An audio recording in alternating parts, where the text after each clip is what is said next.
Hello everyone and welcome back to my channel Art of Cooking. Summer is officially here and you know what that means.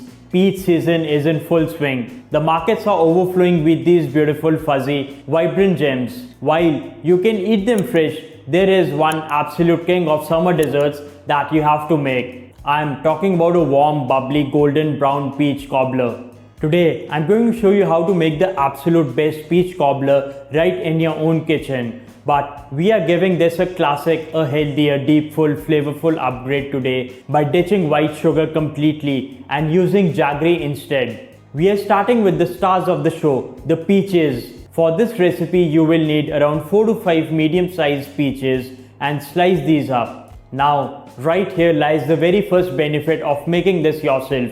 Absolute control over your ingredients. When you buy a frozen or store-bought cobbler, it is usually packed with high fructose corn syrup, artificial preservatives, and way too much refined sugar. By making it at home, you control the sweetness and avoid unnecessary junk ingredients. To coat our fruit, we are tossing our sliced peaches with half a cup of jaggery, 1 tablespoon of fresh lemon juice, and 1 teaspoon of cornstarch to help thicken those gorgeous juices. I also like to add just half a teaspoon of ground cinnamon because cinnamon and jaggery together taste like a warm hug. We will toss these gently and let them sit and macerate for about 10 minutes while we make our batter.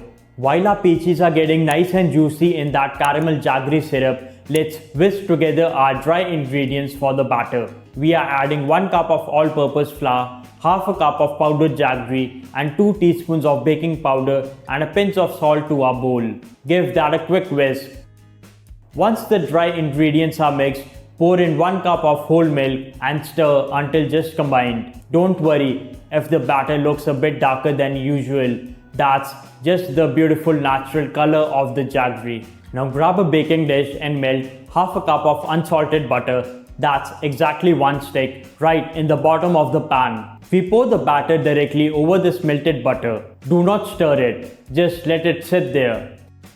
Next, we spoon our glorious peaches right over the batter. Again, do not stir. As this bakes, the batter is going to magically rise up, wrap around the peaches and create a crisp, cake-like crust.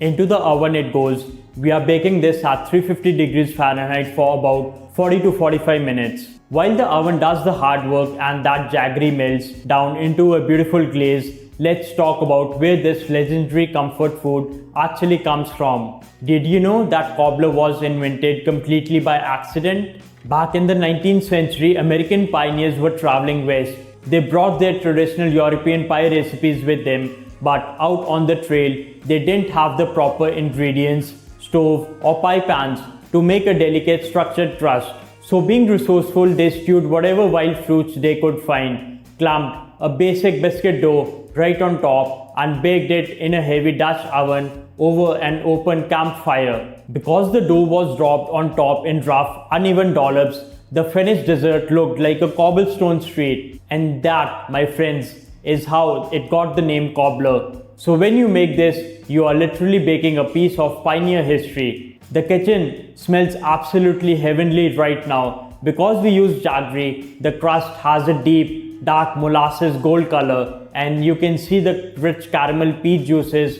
bubbling up through the center. You have to let it cool for a few minutes so the juices thicken up, but it's best served warm. And of course, a scoop of vanilla ice cream isn't optional, it's mandatory. The way the cold cream melts into the warm, caramel flavored peaches is pure perfection. If you want to bring a taste of history and a healthier flavor of summer into your home, grab some fresh peaches and try this recipe today. If you enjoyed baking with me today, hit that subscribe button and give this video a thumbs up. Have you ever tried baking with jaggery before? Let me know in the comments below and I'll see you in the next recipe. Thanks for watching.